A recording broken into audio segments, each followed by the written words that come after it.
کہ اللہ کہتے ہیں سمندروں کو تمہارے کام میں لگایا، فسخر لكم البحر، سمندر کو تمہارے کام میں لگایا، لتاكلوا منه لحما طريا، تاکہ تمہیں تازہ تازہ گوشت ملے، یعنی مچھلیاں، اور تم اس میں سے موتی نکالتے ہو، موتیوں کی تجارت ہوتی ہے سمندروں میں سے نکالتے ہو،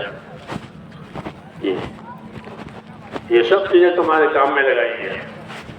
سوال یہ ہے کہ جب اللہ نے سب چیزوں کو ہمارے کام میں لگایا ہے تو ہم کو کس کام میں لگایا؟ ہمارا کیا کام؟ ہمارا کیا کام؟ کھانا پینا، کمانا، روٹی شاید؟ اگر یہ ہے تو پھر ہماری کوئی قیمت نہیں ہے، کھا پی کے مر جائیں گے، جیسے اور جانور کھا پی کے مر جاتے ہیں، لیکن ایسا نہیں ہے۔ اللہ تعالیٰ نے آدم علیہ السلام کی اولاد کا بہت اکرام کیا ہے۔ جانور الگ ہے، وہ مخلوق الگ ہے، یہ الگ ہے، ان کا اللہ نے بڑا اکرام کیا ہے۔ اللہ کہتا ہے وَلَقَدْ كَرَّمْنَا بَنِي آدم، ہم نے آدم کے اولاد کا بڑا اکرام کیا ہے۔ کیا اکرام کیا ہے؟ عبداللہ بن عباس فرماتے تھے کہ اس کا ایک اکرام یہ ہے کہ تمام جانور کھانے کے لیے منہ لگاتے ہیں، زمین میں منہ لگانا پڑے، پانی میں منہ لگانا پڑے، کہیں بھی منہ لگانا پڑے، منہ لگائیں۔ اور آپ کے لیے ایسا نہیں ہے، آپ کا منہ نہیں لگے گا، آپ کا چہرہ نہیں جھکے گا، بلکہ آپ کے لیے کھانا اوپر آئے گا، یوں ہاتھ سے کھائیں۔ یہ کیوں کہ آدم کے اولاد کا اکرام ہے، ہاں ہمارا اکرام ہے کہ ان کا منہ ہی نہیں لگے گا زمین پر۔ ہاں بندر بھی پانی پیتا ہے منہ سے، جی ہاں۔ آپ کا ہمارا مسئلہ ایسا نہیں ہے کہ آپ کا چہرہ نہیں جھکے گا، بلکہ کھانا اوپر آئے گا، ہاں اکرام ہے۔ اور دوسرا اکرام یہ ہے کہ ہم نے بنی آدم کو زمین پر بھی چلایا ہے اور جانور کے پیٹھوں پر سوار کر کے بھی چلایا ہے۔ گھوڑے پر سوار ہوتے ہیں، اونٹوں پر سوار ہوتے ہیں، ہاتھی پر سوار ہوتے ہیں، ہاں زمین کی پیٹھ پر بھی سوار ہوتے ہیں، جانوروں کی پیٹھ پر بھی سوار ہوتے ہیں، سمندر پہ سوار ہوتے ہیں، سمندروں پر سوار ہوتے ہیں، خشکی میں سوار ہوتے ہیں۔ اکرام ہے بنی آدم کا، یہ کہا کہ ہم نے بنی آدم کا اکرام کیا ہے، تو اللہ تعالیٰ نے ہمارا اکرام کیا ہے، جی ہاں، ہمیں جانوروں کی طرح نہیں رکھا۔ یہ تو ہماری پیدائش میں یہ بات ہے کہ ہمارا اکرام ہے، ہماری ضرورتوں میں ہمارا اکرام ہے۔ اور دوسری بات یہ ہے کہ ہم کو پیدا کیوں کیا ہے؟ تو قاعدہ یہ ہے کہ جو آدمی جو چیز بنائے گا وہ اس کے بنانے کی غلط بھی بتائے گا۔ جو دوا بنائے گا وہ بتائے گا کہ یہ دوا کھانے پینے کی ہے، لگانے کی ہے، باہر کی ہے، اندر کی ہے، آنکھوں کی ہے، کانوں کی ہے، وہ لکھے گا، کیونکہ اس نے بنائی ہے۔ تو جو بناتا ہے وہ بنانے کی غرض بھی بتاتا ہے۔ اللہ نے ہم کو بنایا ہے، ہمارے باپ دادوں باپوں کو بنایا، ماں ہمارے اماں سب کو بنایا۔ تو جب اللہ نے ہم کو بنایا ہے، پیدا کیا ہے، تو وہ ہمارے پیدا کرنے کی غرض مطلب بھی بتا کہ کیوں پیدا کیا۔ تو اللہ نے ہمارے پیدا ہونے کی غرض مطلب یہ بتائی کہ ہم نے ان کو عبادت کے لیے پیدا کیا ہے۔ یہ ہو گئی بات صاحب کہ ہم نے ان انسانوں کو اور اسی طرح جناتوں کو عبادت کے لیے پیدا کیا ہے۔ یہ پیدا کرنے کی غرض ہے، ایسے ویسے زندگی نہیں دی ہے، بلکہ ان کو ایک ذمہ داری کے لیے زندگی دی ہے، اور وہ ذمہ داری یہ ہے کہ یہ اللہ تعالیٰ کی عبادت کے لیے پیدا ہوئے۔ چونکہ اللہ بنانے والا ہے تو اس نے بنانے کی غرض بھی بتائی کہ میں نے ان کو حیات اس لیے دی ہے کہ یہ ہمارے حکموں پر عمل کریں گے، ہماری تابعداری کریں گے، عبادت کے لیے پیدا کیا ہے۔ عبادت قبول ہو جاوے اس کے لیے ایمان دیا ہے، بغیر ایمان کے عبادت قبول نہیں ہوتی۔ ہاں اس لیے ہم کو سب سے پہلے ایمان دیا گیا، لا الہ الا اللہ۔ یہ پہلی چیز ہے، ہر زمانے میں یہ پہلی چیز ہے۔ ایک اللہ ہے اور کوئی عبادت کے لائق نہیں، کسی کی عبادت نہیں کی جائے گی، کسی سے مراد نہیں مانگی جائے گی، کسی سے دعا نہیں مانگی جائے گی، کوئی کام بنانے والا نہیں ہے، کوئی عزت دینے والا نہیں، کوئی ذلت دینے والا نہیں، کوئی موت دینے والا نہیں، کوئی حیات دینے والا نہیں، کوئی حالات بنانے والا نہیں سوائے اللہ کے۔ جتنے حالات بنیں گے یا بگڑیں گے وہ خدا کی طرف سے ہوں گے۔ صبح ہوگی تو اللہ کی طرف سے، شام ہوگی تو اللہ کی طرف سے، رات ہوگی تو اللہ کی طرف سے، دن ہوگی تو اللہ کی طرف سے۔ ساری کائنات، سارے حالات وہ صرف اللہ کے قبضے میں ہے۔ یہ اللہ کی قدرت کہلاتی ہے۔ کیا کہلاتی ہے؟ اللہ کی قدرت۔ دن لمبے ہو جاتے ہیں، رات چھوٹی ہو جاتی ہے، رات لمبی ہو جاتی ہے، دن چھوٹے ہو جاتے ہیں، اس پر کسی کا قابو نہیں ہے۔ اس کو قدرت کہتے ہیں۔ تو ایک ہم کو سمجھائی ہے اللہ کی قدرت، کہ اللہ کی قدرت کو سمجھو۔ اللہ نے سب چیزیں اپنی قدرت سے بنائی ہے، چھوٹی بڑی، نفع دینے والی، نقصان دینے والی، اور وہی ان چیزوں کو استعمال بھی کرتا ہے۔ پیدا کرنے کے بعد اس کے قابو سے باہر نہیں ہے، بلکہ پیدا کرنے میں جس طرح یہ چیزیں محتاج تھی، استعمال ہونے میں بھی محتاج ہے۔ اللہ ان کو استعمال کرے گا، نفع میں، نقصان میں، کہ کوئی چیز اللہ کی قدرت سے باہر نہیں ہے۔ تو ایک تو اللہ کی قدرت کو پہچاننا، وہ قدرت بڑی ہے، قدرت سے مدد بھی کرتے ہیں اور قدرت سے سزا بھی دیتے ہیں۔ سزا دیں گے قدرت سے دیں گے، مدد دیں گے قدرت سے دیں گے۔ ایک ہی چیز کو مدد میں بھی استعمال کریں گے، ایک ہی چیز کو سزا میں بھی استعمال کریں گے۔ یہ موسیٰ علیہ السلام کے لیے سمندر میں مدد دے دی، ان کے لیے سمندر پھاڑ دیا اور ان کو آر پار کر دیا، اور فرعون اور اس کی حکومت اور اس کے فوج کو اسی سمندر میں ہلاک کر دیا۔ کہ ایک طاقت والے کو ہلاک کیا اور کمزور کو نجات دے دی، کمزور کو بچایا، طاقت والے کو ہلاک کیا۔ کہ یہ کون کر سکتا ہے؟ کہ اللہ کر سکتا ہے۔ ہاں، اللہ اپنے قدرت سے کرتا ہے۔ 7 نوجوان تھے، یہ قدرت کی بات کہہ رہا ہوں، 7 نوجوان تھے جو عیسیٰ علیہ السلام کے مذہب پر تھے، لیکن ان کا ماحول بہت سخت تھا۔ جس ماحول میں وہ تھے وہ بہت سخت تھا، وہ شرک کا ماحول تھا، وہ ظالم ماحول۔ وہ ڈرتے تھے کہ اگر زندہ رہیں گے تو ہم کو شرک کرنا پڑے گا، اور یا ہم کو مار ڈالیں گے۔ ہم دو باتیں، یا تو ہم مارے جائیں گے یا پھر ہم کو شرک کرنا پڑے گا، اپنا دین چھوڑنا پڑے گا۔ اب کیا کریں؟ تو وہ اللہ کی طرف متوجہ ہوئے۔ ہاں، یہی اصول ہے کہ ہر بات میں ایمان والا اللہ کی طرف متوجہ ہو۔ یہ ہمارے مشکل کا علاج ہے۔ خدا کو چھوڑ کر ادھر ادھر بھٹکنا کوئی ٹھیک نہیں ہے۔ ہاں، یہ جو چیز آئے گی اوپر سے آئے گی، فیصلے اوپر سے آتے ہیں، راحت کے، مصیبت کے، دشمنی کے، دوستی کے، بیماری کے، تندرستی کے، جتنے فیصلے ہیں وہ سب اوپر سے آتے ہیں۔ ہاں، اس لیے اوپر دھیان دو کہ اصل وہاں سے آتا ہے۔ تو وہ پریشان تھے کہ یا تو ہم اپنا دین چھوڑنا پڑے گا یا پھر ہم کو ہلاک کیا جائے گا۔ تو وہ اللہ کی طرف متوجہ ہوئے، یہ قدرت کی بات کہہ رہا ہوں۔ تو انہوں نے ایک پہاڑ میں جا کر اپنے آپ کو چھپا دیا۔ ہاں، کہ کس طرح چھپ جائیں، فاؤوا الی الکہف، چھپ جائیں۔ ہو سکتا ہے اللہ تعالیٰ اپنے رحمت سے ہمارا کوئی انتظام کر لے، ہماری حفاظت کا انتظام ہو جائے، ہمارے دین کا حفاظت ہو جائے، ہمارے دین کی حفاظت ہے۔ کیونکہ دین والے کے لیے سب سے بڑی فکر اس کا دین ہوتا ہے کہ میرا دین برباد نہ ہو۔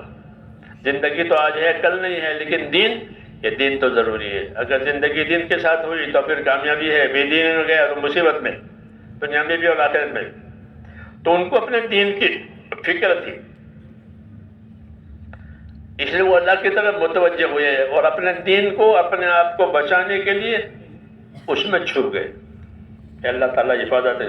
فاؤوا الی الکہف، اس غار میں چھپ جاؤ۔ ینشر لکم ربکم من رحمتہ، اللہ اپنی رحمت تمہارے پر پھیلا دے گا، مدد کر دے گا۔ اس امید پر انہوں نے اس پہاڑ کے غار میں آسرا لیا، اس کو چھوڑ دیا۔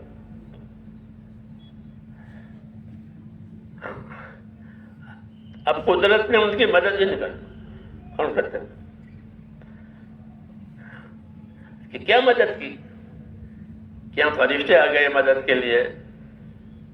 کہ نا، فرشتے نہیں آئے، اور کوئی مخلوق لگائی وہاں کہ نا، بلکہ ان کی مدد کے لیے ان پر اللہ نے نیند ڈالی،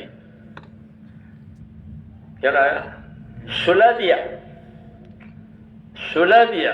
آپ جانتے ہیں کہ آدمی سو جاتا ہے تو اس کی ہر چیز جو ہے غیر محفوظ ہوتی ہے، چور چوری کر جاتے ہیں، لوٹنے والے لوٹ لے لیتے ہیں، کیونکہ سو گیا کھویا، افریقہ میں سویا تو کھویا، ہمارے اردو میں کہتے ہیں سویا کھویا۔ تو سونے کی وجہ سے حفاظت نہیں ہوتی، جاگنے کی وجہ سے حفاظت ہوتی۔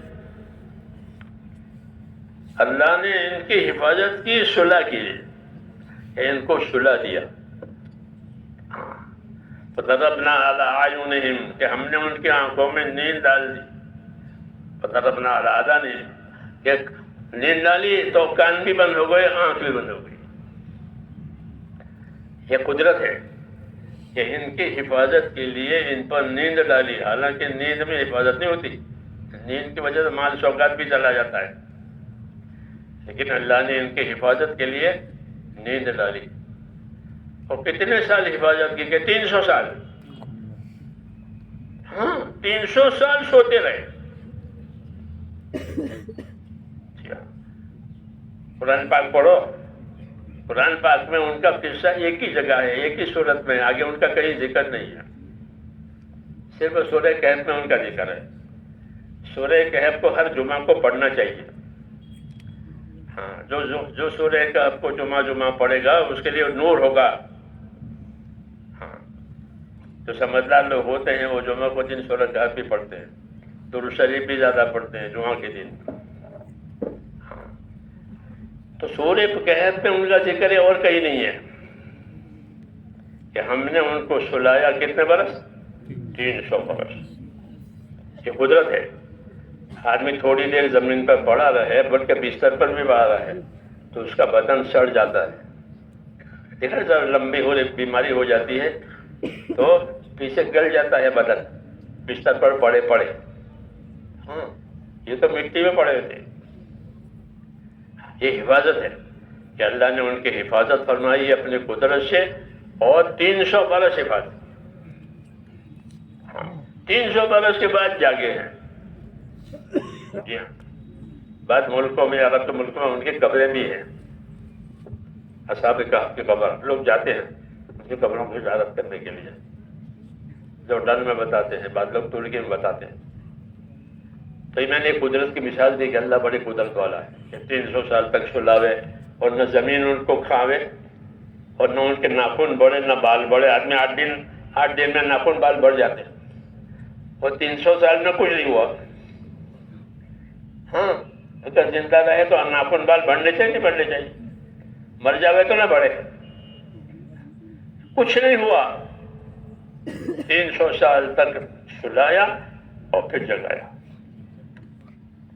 ایک مثال ہے کہ اللہ بڑی قدرت والا ہے، قدرت سے بڑے بڑے کام کرتے ہیں۔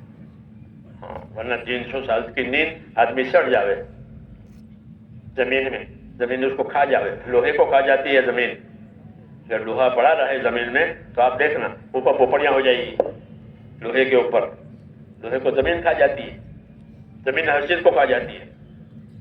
ہاں یہ قدرت بتائی اللہ تعالیٰ نے کہ اللہ بڑی قدرت والا ہے، اپنی قدرت سے جو چاہے کرے اور جب چاہے کرے، کمزور کو قوی کرے، کبھی اور کو قوی کو کمزور کرے۔ ہاں عزت والے کو ذلیل کر دے، ذلیل والے کو ذلت والا عزت کر دے۔ یہ قدرت ہے، اس لیے قدرت پر ایمان لانا ضروری ہے کہ جو کچھ ہوگا وہ اللہ کی قدرت سے ہوگا۔ قدرت کا یقین کرنا، قدرت پر ایمان لانا، یہ ہے۔ اور قدرت سے فائدہ اٹھانا، اللہ کی قدرت سے فائدہ اٹھانے کا کیا طریقہ ہے؟ اتنی بڑی قدرت والا ہے اللہ تعالیٰ، یا اس کی قدرت سے فائدہ اٹھانے کا کیا طریقہ ہے؟ اور اس کی پکڑ سے بچنے کا کیا طریقہ ہے؟ کیونکہ قدرت بھی بڑی ہے، پکڑ بھی بڑی ہے، مدد بھی بڑی ہے، پکڑ بھی بڑی ہے. ہاں، اس لیے میرے دوستو اللہ تعالیٰ نے جس طرح قدرت سے اسباب پیدا کیے ہیں، اپنی حکمت سے ہمیں وہ راستہ بتایا کہ جس کی وجہ سے اللہ کی قدرت ہمارے ساتھ ہو جائے، اللہ کی پکڑ سے بچ جائیں. تو اللہ کی پکڑ سے بچنے کے لیے اور اللہ کی قدرت سے فائدہ اٹھانے کے لیے ہم کو دین دیا ہے. دو چیزیں دی، ایک تو دین دیا، ایک دنیا کے اسباب دیے. دنیا کے اسباب بھی قدرت سے فائدہ اٹھانے کے لیے ہے، لیکن وہ تھوڑا ہے. جیسے ہم زمین سے فائدہ اٹھاتے ہیں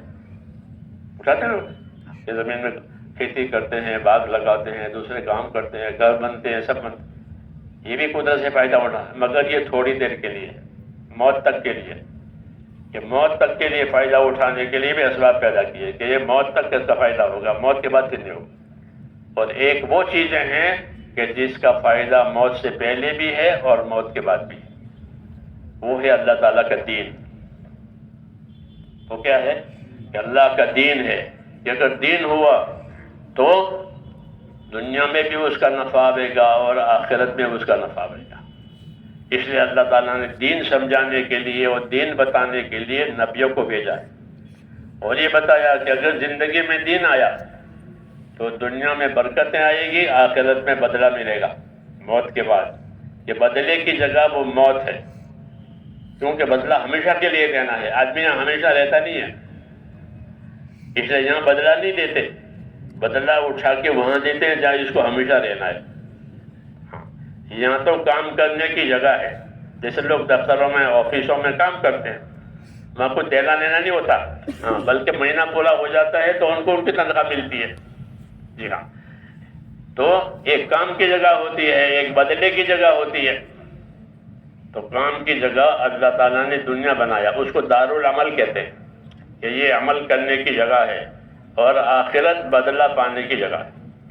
رسول صلی اللہ علیہ وسلم نے ہماری رہبری یہ کی ہے کہ اللہ نے دنیا کو تمہارے لیے بنایا، یہاں کام کرو، یہاں کھاؤ کماؤ، یہاں دیندار بنو یا پرہیزگار بنو، ہاں عمل والی بنو. اور پھر اس کا اور آخرت، کہ تم کو آخرت کے لیے پیدا کیا ہے، اس لیے تم کو اللہ تعالیٰ یہاں سے آخرت میں لے جائیں گے. ہاں، ہر آدمی آخرت کا مسافر ہے، چاہے وہ سمجھے چاہے نہ سمجھے. جب سے وہ پیدا ہوا ہے اس کا رخ آخرت کی طرف ہے، روز روز اپنے موت سے قریب ہو رہا ہے. بچہ آج 1 دن کا ہوا، 2 دن کا ہوا، 10 دن کا ہوا، سال کا ہوا، 20 سال کا ہوا، 50 سال کا ہوا، 60 سال کا ہوا، چلا گیا. تو ہر آدمی روزانہ اپنی آخرت کی طرف بڑھ رہا ہے. اس کو رسول صلی اللہ علیہ وسلم نے سمجھایا تھا کہ ان الدنیا خلقت لکم وانکم خلقتم للآخرہ، کہ اللہ نے دنیا کو تمہارے لیے پیدا کیا ہے، تمہارے نفع کے لیے، تمہاری ضرورت کے لیے، تمہاری راحت کے لیے، اور تم کو آخرت کے لیے پیدا کیا ہے.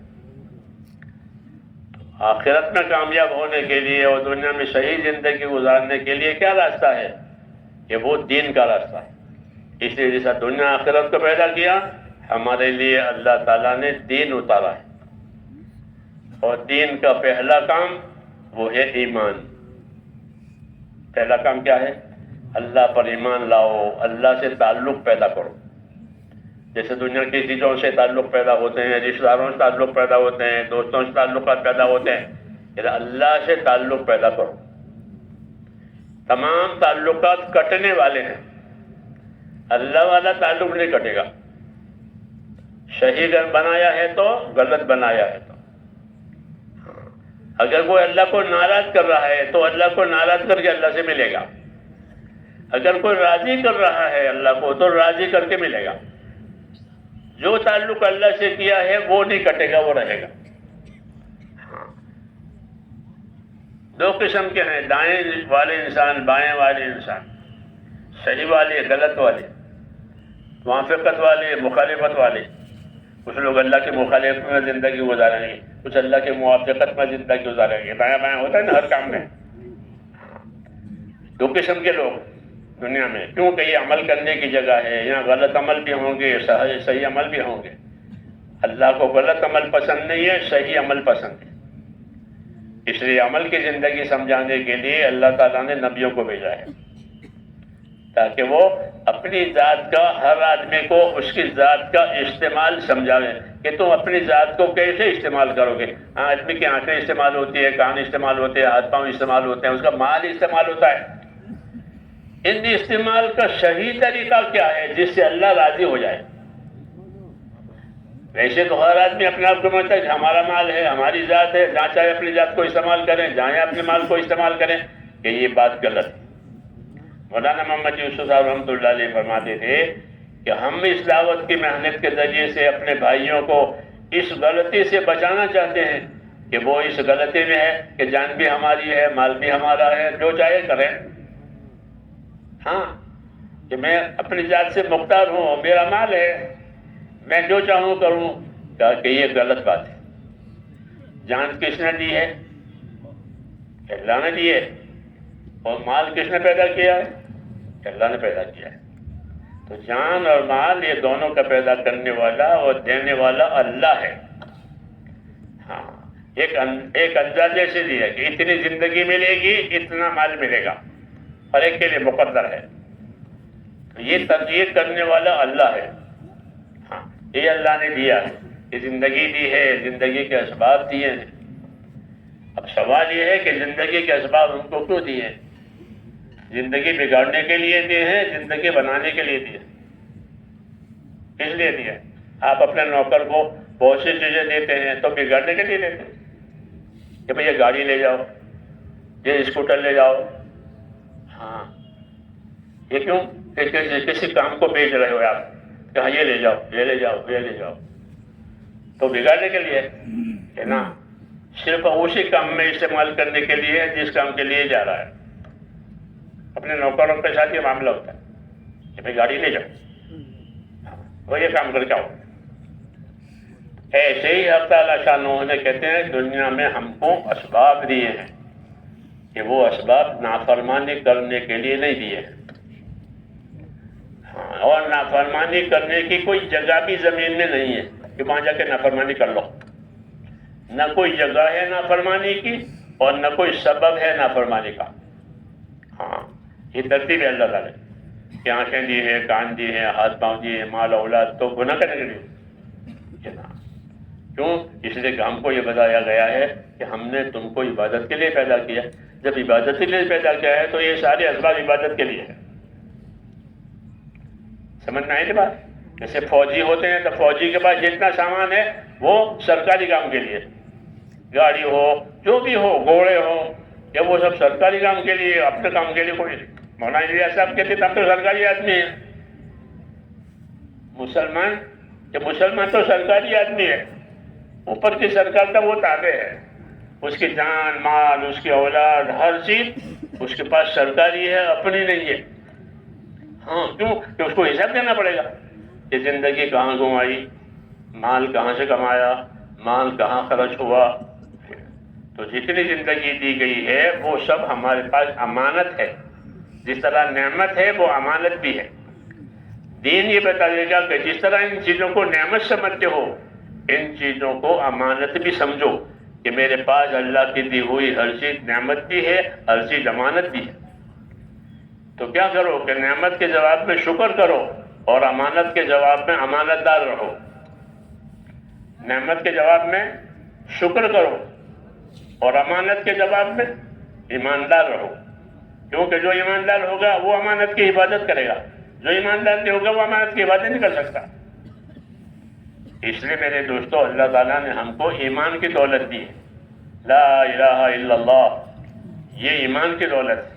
ایک اللہ ہے، وہی ہمارا معبود ہے، وہی سب کچھ کرنے والا ہے، وہی سب چیزوں کا حساب لینے والا ہے، وہ سب کچھ جانتا ہے، حیات موت اس کے قبضے میں ہے. یہ بات ہم اللہ کے بارے میں سمجھائی تاکہ ہر آدمی اپنی زندگی میں اپنے آپ کو اللہ کے حکموں کا تابع دار بنا کر کے چلائے. یہ مطلوب ہے کہ زندگی تابع داری کے لیے دی ہے، آزادی کے لیے نہیں دی ہے. اسی کو اللہ تبارک و تعالیٰ نے نبیوں کے ذریعے سے سمجھایا ہے. وہ نبی آ کر کے سمجھاتے ہیں کہ تم کو جن اسباب میں اللہ نے رکھا ہے ان اسباب میں دیندار بن کے رہو.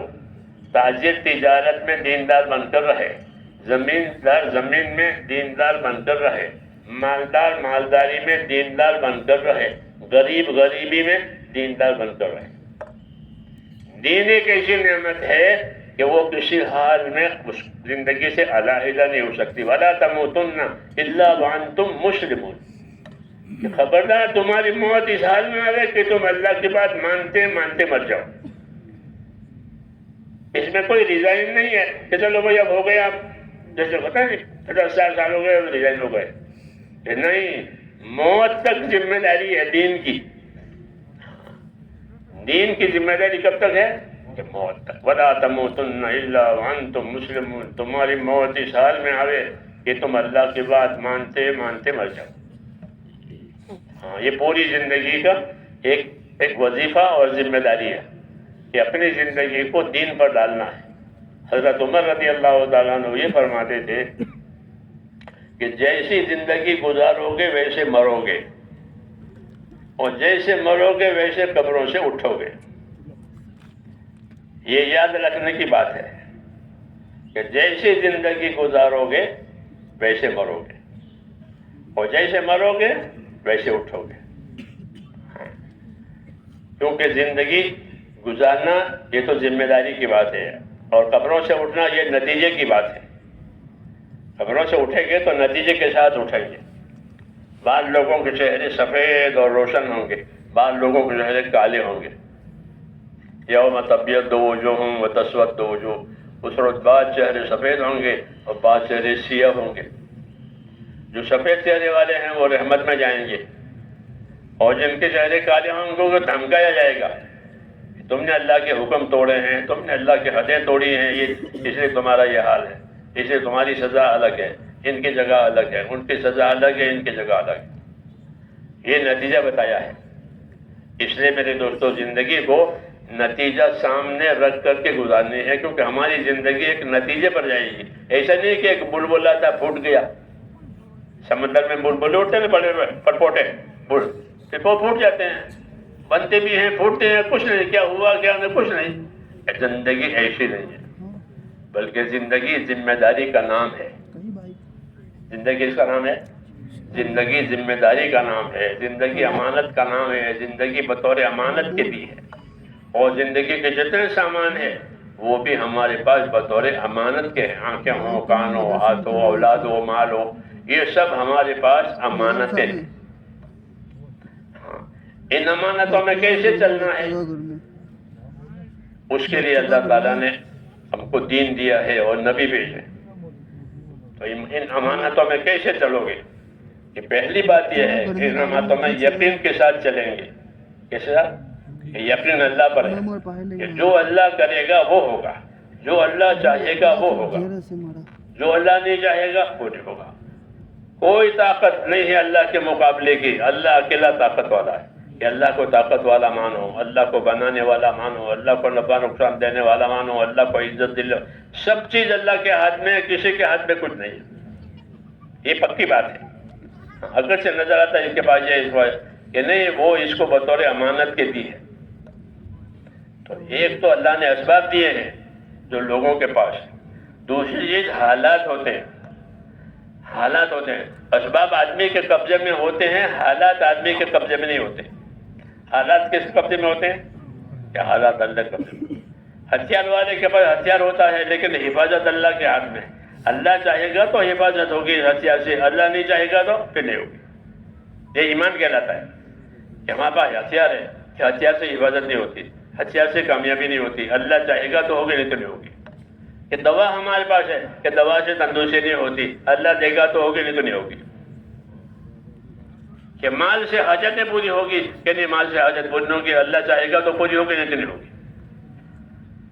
پکی بات ہے. پکی بات ہے کہ اللہ چاہے گا تو ان سے ہی ہوگا، اور اللہ نہیں چاہے گا تو پھر نہیں ہوگا. اس کو اللہ دکھاتے ہیں. مولانا محمد یوسف رحمۃ اللہ علیہ فرماتے تھے کہ دنیا کے جتنے اسباب ہیں آدمیوں کے پاس وہ خالی برتن کی طرح سے. جیسے چائے کی پیالیاں خالی رکھی ہوئی ہے ایک ٹرے میں یا ایک کھنچے میں، خالی ہے وہ، تو ڈالنے والا جو ڈالے گا اسے وہ بھر جائے گی. دودھ ڈالا ہے تو دودھ سے بھر جائے گی سب پیالیاں, چائے سے بھر جائے گی, پانی سے بھر جائے گی, کہ ڈالنے والے کی وجہ سے. تو فرماتے ہیں دنیا کے سارے اسباب جتنے ہیں اس میں اللہ جو حال ڈالے گا اس سے وہ بھر جائیں گے. اگر اللہ نے مال دیا ہے, اللہ نے مال میں راحت ڈالی ہے تو اس کو مالدار کو راحت ملے گی, اور اللہ نے مال سے راحت کھینچ لی ہے اور پریشانی ڈالی ہے تو مالدار کو مال سے پریشانی ہوگی. کہ مال خالی برتن کی طرح سے جو اللہ ڈالے گا ہوگا. دوا اللہ نے پیدا کی ہے, اللہ چاہے گا تو دوا سے شفا ہوگی, اللہ نہیں چاہے گا تو نہیں ہوگی. کیوں؟ اللہ نے چاہا ہی نہیں ہے. تو دوا شفا نہیں پیدا کرتی. شفا کون پیدا کرتا ہے؟ اس کو ایمان کہتے ہیں کہ ہم اسباب بھی استعمال کریں گے, یہ نہیں یقین ہمارا اللہ کے ساتھ ہوگا کہ اللہ چاہے, اس لیے اللہ کو راضی کریں گے. کیوں کہ اللہ کو راضی کرنے سے سارے حالات صحیح ہوتے ہیں. اللہ کو ناراض ہونے سے سارے حالات بگڑتے ہیں. اسباب سے نہیں بگڑتے, اسباب سے نہیں بنتے, اسباب سے تو ظاہر ہوتے ہیں. جیسے پانی نل میں سے ظاہر ہوتا ہے, پانی نل میں نہیں ہے, پانی تو وہاں ٹانکی میں ہے, وہاں سے آ رہا ہے, اس نے کھولا ہے تو پانی نکلا. ایسے میں تو اسباب سے حالات کا ظاہر ہونا یہ امتحان ہے, اللہ چاہے گا تو ہوگا. اس لیے ہم کو یہ حکم دیا ہے کہ ہر حال میں اللہ کی طرف توجہ کرو, کسی حال میں بھی اللہ تم سے ناراض نہ ہو. ہاں, عیسیٰ علیہ السلام سے کسی نے پوچھا کہ سب سے زیادہ خطرناک چیز کیا ہے؟ فرمایا سب سے زیادہ خطرناک چیز اللہ کا ناراض ہونا. کہ جس پر اللہ کی ناراضگی ہوئی کہ وہ تو کام سے گیا, اس کی کوئی خیر نہیں ہے, اللہ ہی اس پر ناراض ہے. اور اللہ راضی ہو گیا تو یہ سارے کام بنے گے, ساری خیر وہیں سے آتی ہے. یہ اصل مسئلہ ہے. اس لیے حضور صلی اللہ علیہ وسلم نے یہ فرمایا کہ من اصلح ما بینہ و بین اللہ اصلح اللہ ما بینہ و بین خلقہ, کہ جو لوگ اپنا اور خدا کا معاملہ ٹھیک کر لیں گے تو اللہ ان کا اور دنیا والوں کا معاملہ ٹھیک کر دے گا.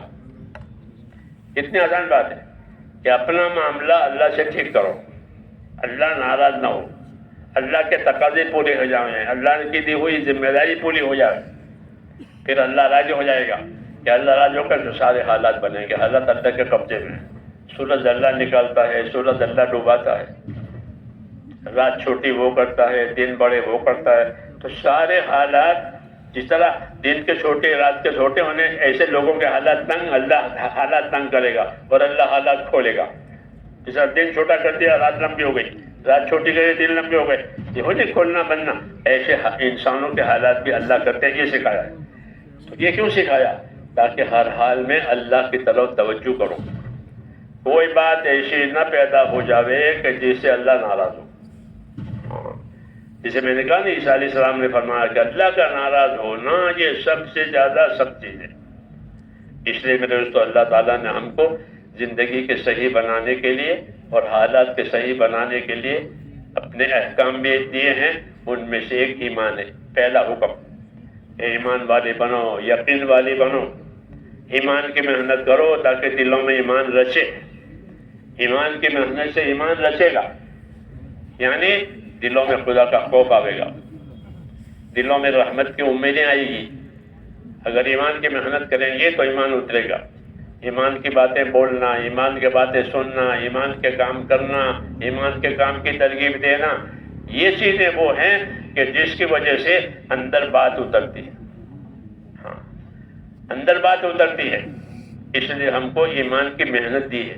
جب ایمان کی محنت پر چلو گے تو اندر ایمان اترے گا, خدا کا خوف اترے گا, خدا کی رحمت کی امیدیں اترے گی. اور یہ محنت چھوٹ جائے گی تو کہ دل اندھے ہو جائیں گے. کیا ہو جائیں گے؟ دل اندھے ہو جائیں گے. کچھ خبر نہیں ہے کیا ہو رہا ہے, دل سخت ہو جاتے ہیں. تو ایمان کی محنت سے ایمان تازہ ہوتا ہے, اس کی وجہ سے خدا کا خوف پیدا ہوتا ہے. جب خدا کا خوف پیدا ہوگا تو آدمی اللہ کا حق ادا کرنے کی طرف چلے گا کہ اللہ کا کیا حق ہے. خوف پیدا ہوا تو اب یہ کہ اللہ کا کیا حق ہے, تاکہ میں اللہ کا حق ادا کر کے راضی ہو جاؤں. حضور صلی اللہ علیہ وسلم نے حضرت معاذ ابن جبل سے فرمایا, معاذ تم کو معلوم ہے اللہ کا کیا حق ہے؟ کہ نہ مجھے نہیں معلوم ہے کہ اللہ کا حق یہ ہے کہ اسی کی عبادت کی جائے گی، اس کے ساتھ کسی کو شریک نہیں کیا جائے گا. یہ اللہ کا حق ہے. ایمان کے ساتھ جس طرح ایمان ہے اللہ پر، اس طرح عبادت اللہ تعالیٰ کا حق ہے. اللہ نے بندوں کو عبادت کے لیے پیدا کیا ہے، اور عبادت کے لیے جانی طاقتیں بھی دی ہیں، مالی طاقتیں بھی دی ہیں. اور ایمان اس لیے دیا ہے تاکہ جانی مالی عبادتیں ایمان کی وجہ سے قبول ہو جاوے، کیونکہ بے ایمانی سے کوئی عبادت قبول نہیں ہوتی، کفر کی حالت میں کوئی عبادت قبول نہیں ہوتی. ایمان کی وجہ سے یہ ساری قبولیت آتی ہے کہ ایمان والا ایک مرتبہ سبحان اللہ بھی پڑھے گا ایمان کے ساتھ، تو ایک سبحان اللہ احد پہاڑ سے بڑا ہے. حدیثوں میں کہ سبحان اللہ اعظم من احد، الحمدللہ اعظم من احد. یہ کیا ہے کہ ایمان کی برکت ہے. ایمان والا دعا مانگے گا، اس کی دعا قبول ہوتی ہے، چاہے کتنا گنہگار ہو، چاہے جتنا گنہگار ہو. اس نے دعا مانگی ہے، اللہ اس کی دعا رد نہیں کرے گا. لوگ بیچارے ہم تو کہ ہماری دعا کرو، ہم تو گنہگار ہیں. کہ نہیں، گنہگار ہو پرہیزگار ہو دعا سب کی قبول ہوتی ہے، مگر اپنی نادانی سے ہم ان باتوں کو جانتے نہیں ہیں، اس لیے محروم ہوتے ہیں. اس لیے دین سیکھنا ضروری ہے کہ دین سیکھیں گے تو یہ سمجھیں گے کہ اللہ کا برتاؤ ہمارے ساتھ کیا ہے، ہمیں اللہ کے ساتھ کیا برتاؤ کرنا ہے. تو میرے دوستو، اللہ سے ہمارا تعلق صرف عبادت کا ہے. کس کا ہے؟ سب کو عبادت کے لیے پیدا کیا ہے. جنات ہو، انسان ہو، فرشتوں ہو، سب کو عبادت کے لیے پیدا کیا ہے، اور یہ عبادت اللہ تعالیٰ کا حق ہے. ہاں، اس حق کی ادائیگی کے لیے اللہ تعالیٰ نے دین دیا ہے اور نبی کو بھیجا ہے تاکہ زندگی عبادت والی بنے اور جان مال کا استعمال اللہ کے حکم کے مطابق ہو. یہ عبادت کا مفہوم ہے. عبادت کا کیا مفہوم ہے؟ کہ ہمارا مال، ہماری جان، ہماری ساری صلاحیتیں اللہ کے حکم کے مطابق استعمال ہو، اللہ کی مرضی کے خلاف کوئی بات نہ ہو. اللہ کو ناراض کرنے کا حق نہیں ہے کسی کو. جی ہاں، کہ اللہ کو ناراض کرے. تو کیوں ناراض کرے اللہ کو؟ اللہ اتنی نعمتیں دے رہا ہے، اتنی بڑی بڑی نعمتیں اللہ دے رہا ہے، اور بغیر مانگے دے رہا ہے، اور اپنی شان سے دے رہا ہے. ہاں، یہ نہیں کہ کوٹا سسٹم ہے، اتنے ملے گے اتنے ملے گے. ایسا ہے کہ نہ، اپنی شان سے دیتے ہیں. جی ہاں. تو جب اتنی نعمتیں اللہ تعالیٰ کی طرف سے آ رہی ہے تو پھر اللہ تعالیٰ کو کیوں ناراض کیا جائے؟ یہ دعوت ہے کہ اللہ کی نعمت کو سوچو، اللہ کی قدرت کو سوچو. اللہ اپنے قدرت سے سب کچھ کر سکتا ہے. اللہ تعالیٰ ہم کو سزا بھی دے سکتا ہے، محروم بھی کر سکتا ہے، لیکن وہ محروم بھی نہیں کرتا، سزا بھی نہیں دیتا، موقع دیتا ہے سدھرنے کا، بننے کا. ہاں، یہ نہیں کہ آدمی نے گناہ کیا تو فوراً سزا دے دے، کیسا نہیں کرتا، بلکہ اللہ تعالیٰ موقع دیتے ہیں کہ اس کو موقع دو تاکہ یہ سدھر جائے. فوراً سزا نہیں دیتے، رحمت کا تقاضا ہے اس وجہ سے. تو یہ اللہ کی رحمت کا تقاضا ہے. اس لیے اللہ کی رحمت کا تقاضا یہ ہے کہ اس کو ناراض نہ کیا جائے.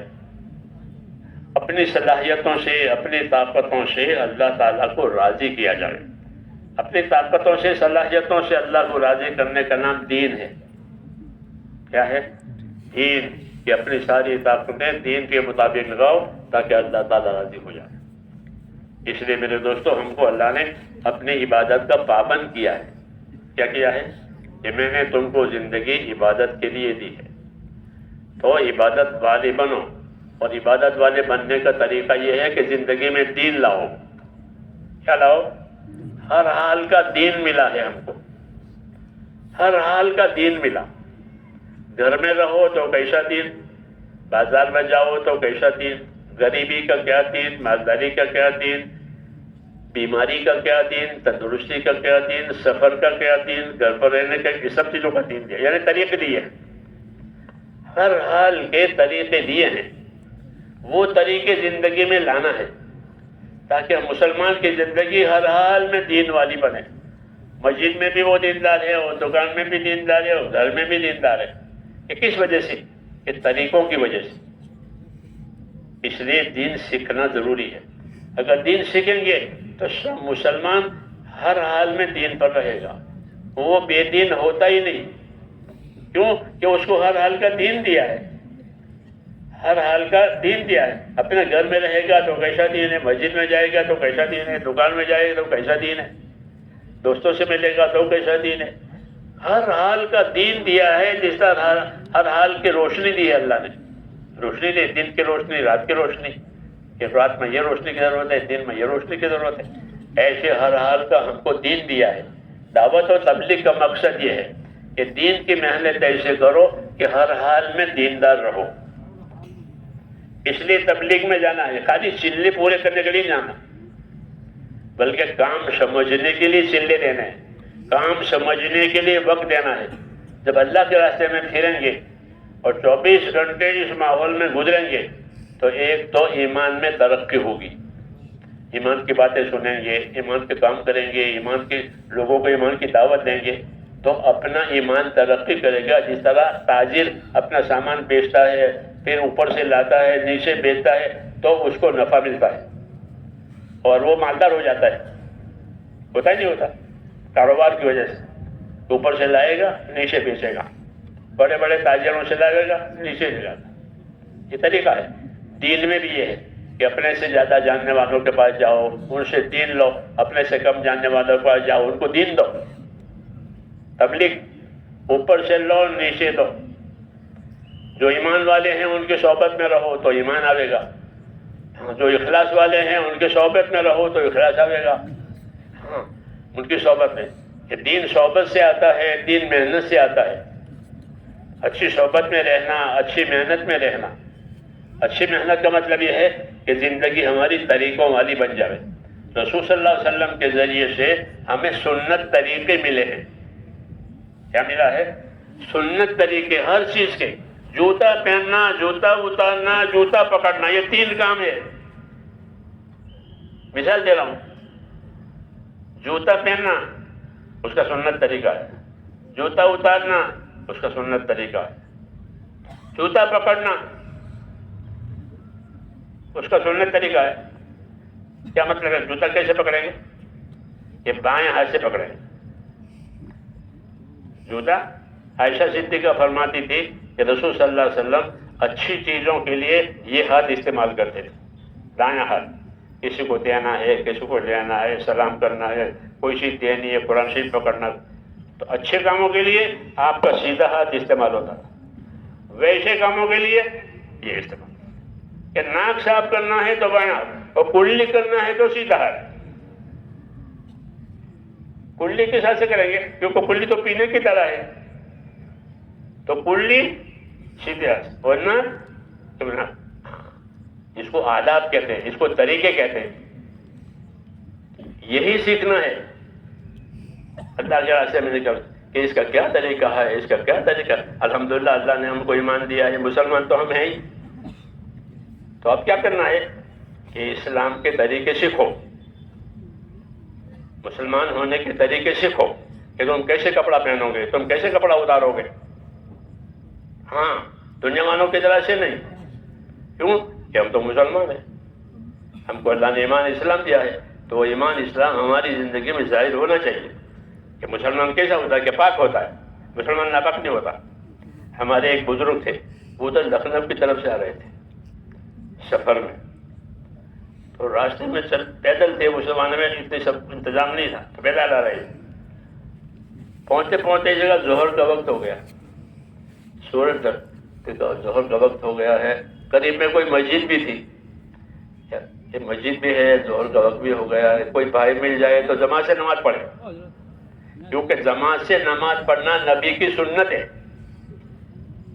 یہ یاد رکھو، جماعت سے نماز پڑھنا کیا ہے؟ اللہ کے نبی کی سنت ہے. کہ اللہ کے نبی نے طریقہ جاری کیا ہے کہ نماز اکیلے اکیلے نہیں پڑھنا. کوئی بیمار ہو تو الگ بات ہے، کوئی عذر ہے تو الگ بات ہے. نماز اکیلے اکیلے نہیں پڑھنا. سفر میں، حضر میں جماعت سے نماز پڑھو. جب مسافر ہوتے تھے صحابہ تو آپ فرماتے ہیں نماز ایک امام بن جائے، ایک مقتدی بن جائے، تو جماعت سے نماز پڑھنا. تو جماعت سنت ہے. تو اس لیے وہ اس فکر میں تھے کوئی مسلمان بھائی آ جاوے تو جماعت سے نماز. ایک آدمی آیا، لکڑی کا گٹھا اس کے سر پر اور شکل صورت کیا آیا ایک آدمی. جب وہ قریب آیا تو سلام کر کے کہا کہ نماز کا وقت بھی ہو گیا ہے، آپ بھی آ گئے ہیں، ہم دونوں جماعت سے نماز پڑھ لیں، کیا رائے ہے؟ میں تیار ہوں. تو میں تیار ہوں کہ میرا وضو کر لیں، کہ نا میرا وضو ہے، میرا وضو ہے، وہ لکڑی کاٹ کر کے آ رہے ہیں، میرا وضو ہے، اور یہ کہا مسلمان تو بے وضو ہوتا ہی نہیں. ہاں یہ کہا کہ مسلمان بے وضو نہیں ہوتا، وہ تو باوضو رہتا ہے. کیونکہ اللہ نے اس کو پاک رہنے کا حکم دیا ہے، پاک رہنے کا طریقہ بتایا ہے، اور یہ بتایا اللہ تعالیٰ پاک رہنے والوں سے محبت کرتے ہیں. ان اللہ یحب التوابین ویحب المتطہرین، کہ اللہ گناہوں سے توبہ کرنے والوں سے محبت کرتے ہیں. گناہوں سے توبہ کرے گا تو گناہ سے پاک ہو جائے گا، اور پانی سے وضو کرے گا، غسل کرے گا تو اس راستے سے پاک ہو جائے گا. تو توبہ کرنے سے گناہوں سے پاکی ہوگی، اور پانی سے بدن کی پاکی ہو جائے گی. تو وہ کہتے ہیں مسلمان تو بے وضو ہوتا ہی نہیں، مسلمان تو باوضو ہوتا ہے. چلیے نماز پڑھیں گے. ہاں یہ ایمان اور اسلام کی بات ہے کہ ہماری ہر حالت ایسی ہو جاوے کہ جس میں ہم ہر حال میں اپنے دین پر رہیں. لکڑی کاٹ کے لا رہا ہے، لکڑی تو کاٹنی پڑے، کیا ضرورت ہے، لیکن لکڑی کاٹنے میں بھی اپنا دین سنبھالا ہے کہ پاکی کے ساتھ دم کاٹ لیا اور نماز کے وقت میں باوضو کا نماز بھی پڑھ لی. ٹھیک ہے، یہ میرے دوستوں زندگی گزارنے کا طریقہ ہے کہ ہماری زندگی کا ہر حال ایسا ہو جو ہمیں اپنے دین پر قائم کرے. مسلمان پر دو چیزیں ضروری ہے، ایک اپنے دین کا پابند بننا، دوسرا اپنے دین کا مددگار بننا. یہ دو کام ہیں. اپنے دین کے پابند رہو، ہاں ہر حال میں پابند رہو، اور اپنے دین کے مددگار بنو. یہ دو حکم ہیں. فاستقم کما امرت ومن تاب معک. اے نبی آپ اللہ کے حکم کے پابند رہے، اور جو آپ پر ایمان لائے ہیں یہ بھی اللہ کے حکم کے پابند رہے. تو پابندی کا حکم نبی پر بھی آ رہا ہے، اور پابندی کا حکم ہم پر بھی آ رہا ہے. اس لیے اپنی ذات کو دین کا پابند بنانا. ہمارے بزرگ ایسے ہی گزرے. سعید ابن مسیب ایک تابعی ہے، قریشی ہے، حضرت عمر کے زمانے کی. تو وہ فرماتے تھے کہ 20 برس ہو گئے، کبھی ایسا نہیں ہوا کہ میں اذان سے پہلے مسجد میں نہ گیا ہوں. کتنے سال ہو گئے؟ 20 سال. یہ پابندی کی مثال ہے. حضرت علی فرماتے تھے کہ میں نے جب سے حضور صلی اللہ علیہ وسلم سے تسبیح فاطمہ سنی ہے، سبحان اللہ 33 مرتبہ، الحمدللہ 33 مرتبہ، اللہ اکبر کتنے مرتبہ؟ 34.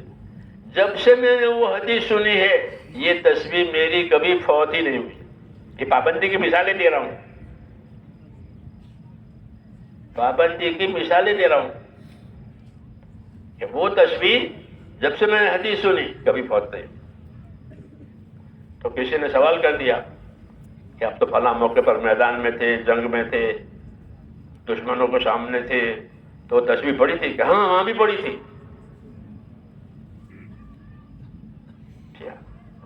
کہ وہاں بھی پڑھی تھی. تو ایک ذمہ داری میرے بھائیوں ہم پر اپنے دین کی استقامت اور پابندی کی ہے کہ ہم اپنے آپ کو اپنے دین کا پابند کریں. جو فرائض ہیں تو فرضوں کا پابند کریں، جیسے نماز، روزہ، زکوٰۃ، حج، سچائی کا اور حلال روزی، یہ سب فرائض ہیں. اپنے آپ کو فرضوں کا پابند کریں. اللہ تعالیٰ کو وہ عمل پسند ہے جس پر بندہ پابندی کرے، چاہے تھوڑا ہی ہو. حدیثوں میں کہ اللہ کو بندے کا وہ عمل پسند ہے کہ جس پر بندہ پابندی سے کرے. اگر آپ نے چلہ لگایا ہے تو ہر سال چلہ لگاؤ، پابند ہو جاؤ، کیونکہ اثر پابندی کا پڑتا ہے. اثر کس کا پڑتا ہے؟ آپ دوا کھائیں اور پرہیز کریں تو اب آپ پر اثر پڑے گا، دوا کا بھی اور پرہیز کا بھی. دوا کی بھی پابندی نہیں، پرہیزی کی پابندی نہیں، تو کچھ نہیں، بیماری بڑھے گی. ایک حکم مسلمان پر اپنے دین کی استقامت کا ہے کہ وہ اپنے دین کا اپنے آپ کو پابند بنے. عبادت ہے تو عبادت کا پابند، لین دین ہے تو لین دین میں سچائی کا پابند، کہ اپنے لین دین میں سچے رہو. حکم ہے کیونکہ یہ بندوں کا حق ہے لین دین، کہ اس میں سچے رہو، تو سچائی کا پابند. جو لائن ہو اس لائن کا اپنے آپ کو دین میں پابند کرنا ضروری ہے. جب پابند ہو جاؤں گے تو اس کے اثرات دل پر پڑیں گے. جیسے ایک ایک قطرہ پڑے پتھر پر تو وہ پتھر میں چھید ہو جاتا ہے. ایسے بندے کے عمل کی پابندی کرتے کرتے اس کے دل کے اندر ایک روشنی پیدا ہو جاتی ہے، پھر وہ روشنی اس کو حق پر چلاتی ہے، نہیں تو دل اندھا ہو جاتا ہے، کالا ہو جاتا ہے اور سخت ہو جاتا ہے۔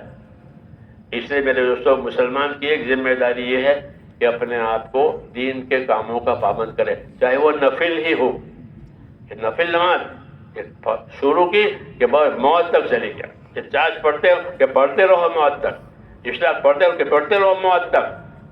ہاں، فرائض کی پابندی، نوافل کی پابندی، ہر پابند کہ پابندی کی وجہ سے ایک عمارت بنتی ہے، اینٹ پر اینٹ، اینٹ پر اینٹ، تو عمارت بنتی ہے۔ اور 5-10 اینٹیں لگائی پھر چھوڑ دیا تو گھر بنے گا۔ ایسے جو عمل اوپر جاتے ہیں اسے جنت بنتی ہے۔ کیا بنتی ہے؟ جنت بنتی ہے۔ جب اس کی جنت تیار ہو جاتی ہے تو اللہ اس کو بلا لیتے ہیں کہ تیری جنت تیار ہو گئی، آ جا۔ ہاں، اوپر عمل جاتے ہیں روزانہ۔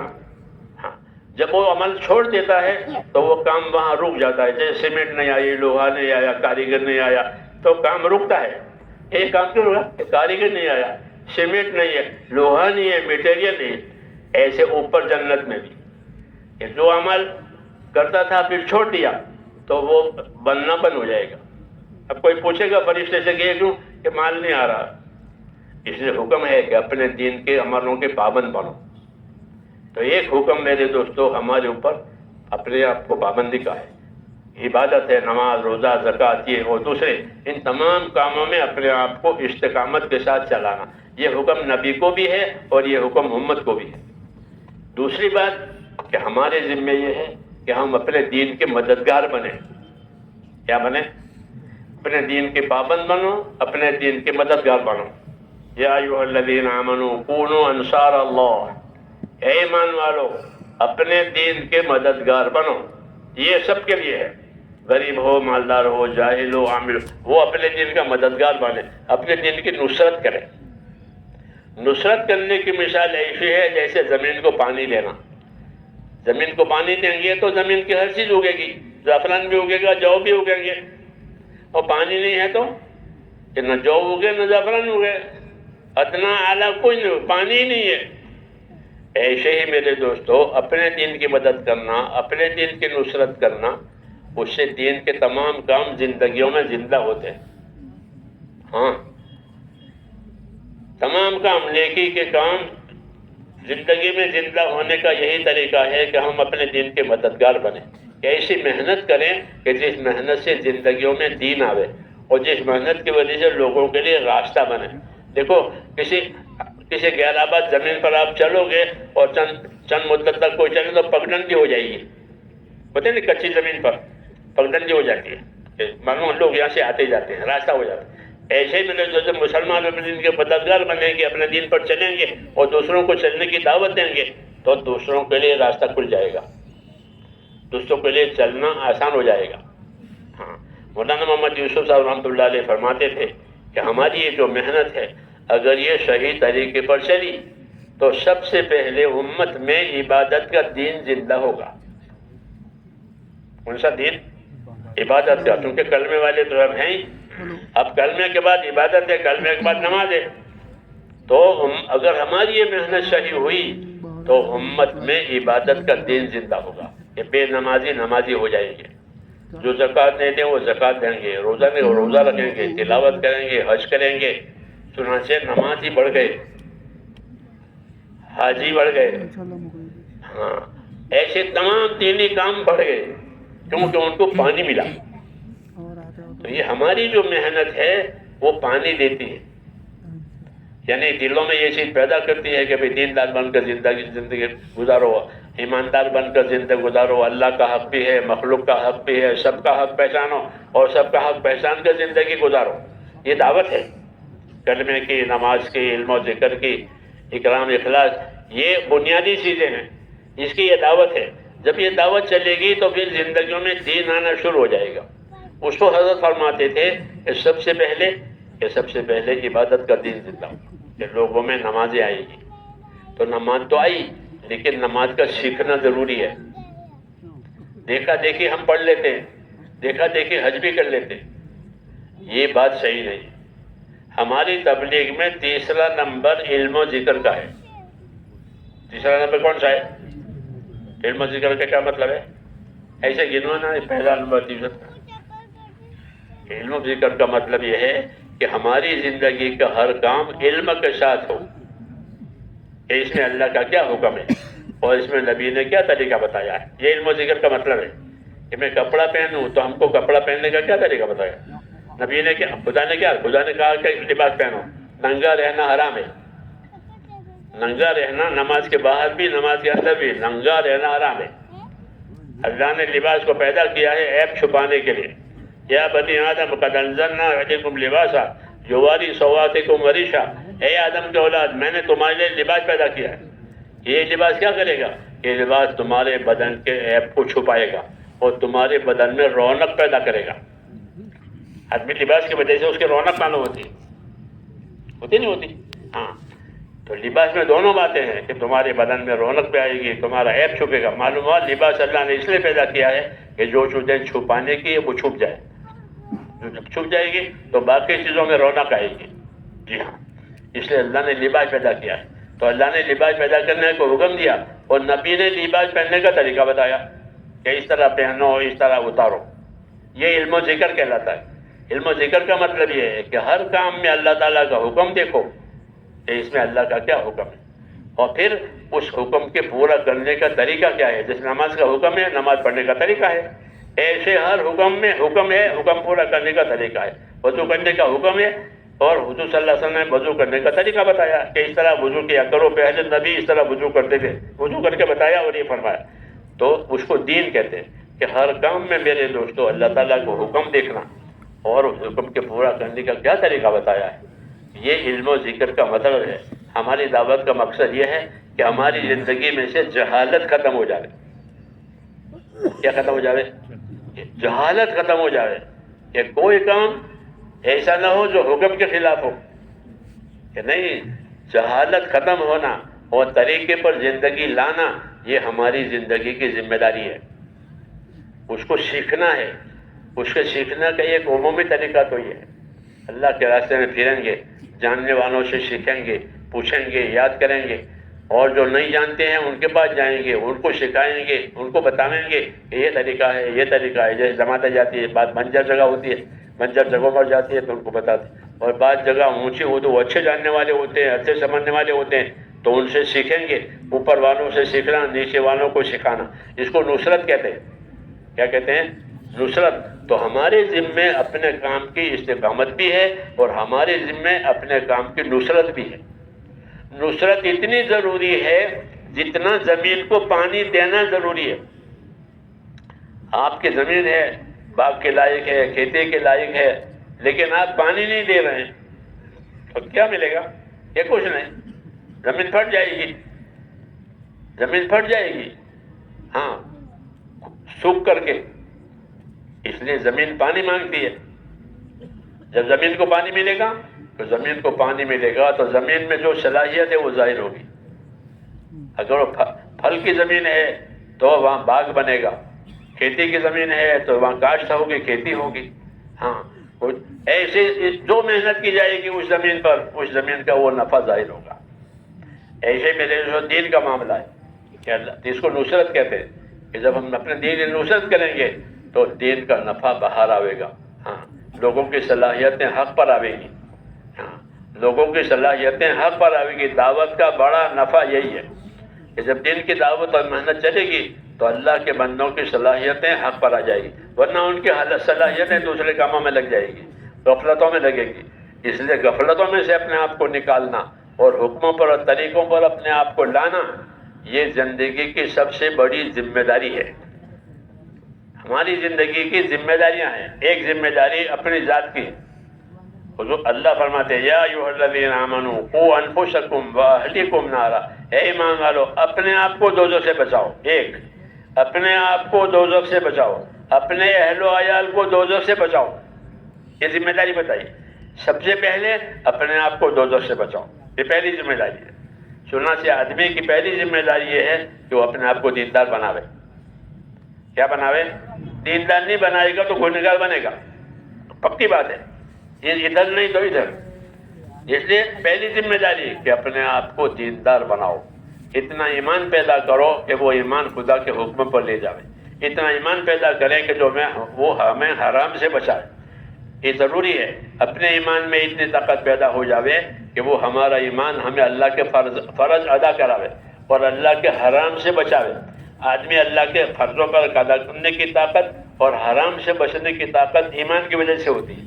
ہر مشین اندر کی طاقت سے کام کرتی ہے، یہ تو اوپر کا خول ہے، اندر ایک طاقت ہے کرنٹ، اس سے کام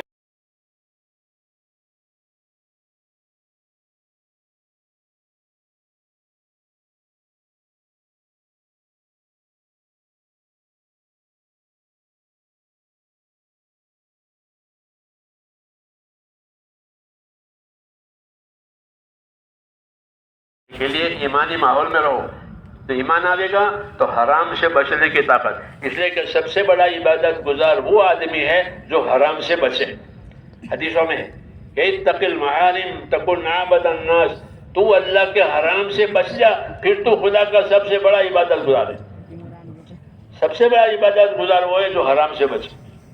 ہاں، کیونکہ اللہ نے حرام کو حرام کیا ہے بچنے کے لیے، پھنسنے کے لیے نہیں کہ حرام میں پھنسے جا کر بس، لیکن حرام سے بچنے کی طاقت وہ ایمان سے ملتی ہے۔ اللہ کا ڈر پیدا ہو جاوے، موت کے بعد کی زندگی کی فکر پیدا ہو جاوے تو حرام سے بچے گا۔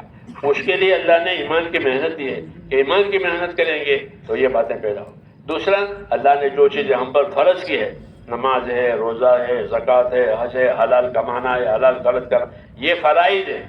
ان فرضوں کی طاقت بھی ایمان کی وجہ سے۔ ایمان میں کمزوری آتی ہے تو مسجد میں اذان ہو رہی ہے، پڑوس میں مکان ہے، اذان مسجد میں نہیں جاتا، ہاں جانتا ہے کہ اذان ہو رہی ہے، یہ کیوں کہ اس کے ایمان میں کمزوری ہے۔ جیسے بدن میں کمزوری ہے تو اٹھ کے پانی نہیں پیتا، بدن کمزور ہے، بیمار ہے، ایسے۔ اس لیے میرے بھائیوں، زندگی کی ذمہ داری ہے اپنے آپ کو دوزخ سے بچانے کے لیے اندر ایمانی طاقت پیدا کرنی پڑتی ہے۔ جب ایمانی طاقت پیدا کریں گے تو دوزخ سے بچنے والے اعمال سے آدمی بچے گا اور جنت میں لے جانے والے اعمال کرے گا۔ اس لیے ایمانی طاقت پیدا کرنے کا یہ راستہ ہے کہ اللہ کے راستے میں پھر کر کے ایمانی عملوں میں اپنے آپ کو لگائیں، سنتوں پر عمل کریں۔ کیا کریں؟ سنتوں پر عمل کریں، کیونکہ اللہ کے راستے میں نکلنے کے زمانے میں سنتوں کے سیکھنے کا بہت موقع ملتا ہے۔ سب سے زیادہ نور سنتوں میں ہے کہ گھر سے کیسے نکلو گے تو گھر سے نکلنے کی سنت ہے، مسجد میں کیسے داخل ہوگا مسجد میں داخل ہونے کی سنت ہے، مسجد میں سے نکلنے کی سنت ہے، جوتا پہننے کی سنت ہے، 24 گھنٹے کی سنت ہے۔ سنتوں پر عمل کرنا تو اللہ کے راستے میں ملتا ہے، اس سے زندگی میں نور آتا ہے، سنت کا نور۔ سنت کا نور کیا کہ ہدایت، یہ سنتوں میں ہدایت ملتی ہے۔ پھر جب سنتوں میں یہ بات ہے تو اللہ کے فرضوں کو ادا کریں گے تو وہ تو اور اس سے اونچا ہے۔ یہ سارے مواقع اللہ کے راستے میں نکلنے کی وجہ سے ملتے ہیں۔ پھر اس کو پابندی سے کرنا ہے، اللہ کے راستے میں نکل کر خالی وقت پورا نہیں کرنا۔ حضرت عمر رضی اللہ تعالیٰ عنہ اللہ کے راستے میں جانے والوں سے یہ فرماتے تھے کہ اللہ کے راستے میں جا رہے ہو، اپنے آپ کو خیر کے کاموں کا عادی بناؤ۔ یہ کہتے تھے کہ اللہ کے راستے میں جا رہے ہو، اپنے آپ کو خیر کے کاموں کا عادی بناؤ۔ کہ اللہ کے راستے میں واپس آ گئے تو خیر کے کاموں کے عادی ہو گئے، نماز باجماعت پڑھنے کے عادی ہو گئے، تہجد پڑھنے کے عادی ہو گئے، توبہ کرنے کے عادی ہو گئے، ذکر کرنے کے عادی ہو گئے۔ یہ اصل دولت ہے۔ تو اللہ کے راستے میں جانے والوں سے خاص طور سے یہ کہتے تھے، ویسے تو ہر ایک کے لیے ضرور ہے، جب اللہ کے راستے میں جا رہے ہو تو اپنے آپ کو خیر کے کاموں کا عادی بناؤ، کیونکہ تم خیر کے کام کرو گے، خیر کے لوگوں کو دعوت دو گے، خیر کے لیے سفر کرو گے تو اپنے آپ کو بھی عادی بناؤ تاکہ دین زندگیوں میں آوے۔ اس محنت کی یہی غرض ہے کہ دین زندگیوں میں لانا ہے، اور دین ہمارے ماحول میں بھی لانا ہے، دنیا میں بھی لانا ہے، زندگیوں میں بھی لانا ہے۔ رسول صلی اللہ علیہ وسلم نے امت کو حرکت دی ہے۔ کیا دیا ہے؟ یہ چکی کو حرکت دی ہے۔ چکی حرکت کرتی ہے تو چاروں طرف آٹا گرتا ہے، چاروں طرف آٹا گرے گا۔ امت حرکت کرے گی دین لے کر کے تو چاروں طرف دین پھیلے گا، ان کے اپنی ذاتوں میں بھی دین آئے گا، ان کے ماحول میں بھی دین آئے گا، اور آنے والی نسلوں کو بھی دین ملے گا۔ والذین جاہدوا فینا لنہدینہم سبلنا، یہ اللہ کا اعلان ہے کہ جو ہمارے راستوں کی محنت کریں گے ہم ان کو اپنے راستوں کی ہدایت دیں گے۔ جیسے جنت والے اعمال کرنے کی توفیق ہوگی، وہ اعمال کریں گے جو جنت میں لے جانے والے ہیں۔ اس کام کی خاصیت ہے اس لیے میرے بھائیوں، یہ زندگی کا ہم سے سب سے بڑی ذمہ داری ہے کہ ہمارا مال، ہمارا جان، ہمارا وقت اللہ کے دین پر لگے، اور اس طرح لگے کہ دین ہماری زندگی میں آوے اور دنیا میں بھی آوے، سنت کی تابعداری ہماری زندگی میں آوے، لوگوں کی زندگی میں آوے، اس کو سیکھیں، اس کو سکھائیں، اس کی دعوت دیں۔ اس کے لیے وقت درکار ہے۔ کیا درکار ہے؟ گھر بیٹھے بیٹھے ہوتا نہیں ہے، ہر کام وقت مانگتا ہے، اس کام کے لیے بھی وقت مانگتا ہے، اور بہت آسان کر کے بتایا کہ بھائی اس کام میں کتنا، ایک مرتبہ تو 4 مہینے لگا لو اور سیکھ لو، پھر ترتیب کے ساتھ موت تک کرتے ہو، اس لیے کہ دین تو موت تک ہے۔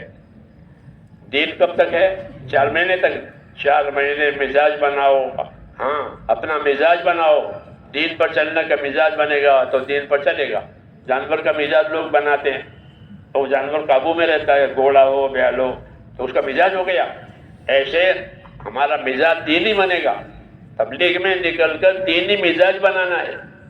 دینی مزاج کیا ہے؟ اللہ کے اطاعت، یہ دینی مزاج کہلاتا ہے کہ اپنا مزاج دینی بناؤ، یعنی اللہ کے اطاعت کرنے والے بناؤ، رسول کی تابعداری کرنے والے بناؤ، دوسروں کی ہمدردی کرنے والے بناؤ، یہ ایمانی مزاج کہلاتا ہے۔ جی ہاں، اس ایمانی مزاج کو بنانے کے لیے اس کام میں بڑا دخل ہے اس کا، کہ جب اس کام میں لگیں گے تو ہمارا مزاج ایمانی بنے گا، آخرت کو سامنے رکھ کر زندگی گزرے گی، آخرت نہیں بھولے گا آدمی۔ اس لیے میرے بھائیوں، یہ بہت اہم چیز ہے، اس کی بڑی نزاکت ہے، اس سے غفلت برتنا بہت نقصان ہے۔ اس لیے ہماری درخواست ہے کہ آپ سب حضرات اس کی نیت کریں کہ انشاءاللہ اس کام پر ہم اپنا وقت لگائیں گے اور اپنی صلاحیتیں لگائیں گے، اپنا مال لگائیں گے، اپنی جان لگائیں گے۔ مال جان لگائیں گے تو یہ کام عزیز ہوگا، مال جان نہیں لگائیں گے تو اس کام کی قیمت ہی نہیں سمجھ میں آئے گی۔ آدمی گھر بناتا ہے تو گھر کی قیمت سمجھ میں آتی ہے، اتنے لاکھوں کا بنا ہے وہ، ایسے جان مال لگانے سے دین کی قیمت سمجھ میں آتی ہے۔ یہ جان مال لگانے کا راستہ ہے، اس کے لیے کہتے ہیں کہ نیت کریں کہ انشاءاللہ اس کام میں 4 مہینے لگائیں گے۔ اب بتاؤ اس کے لیے۔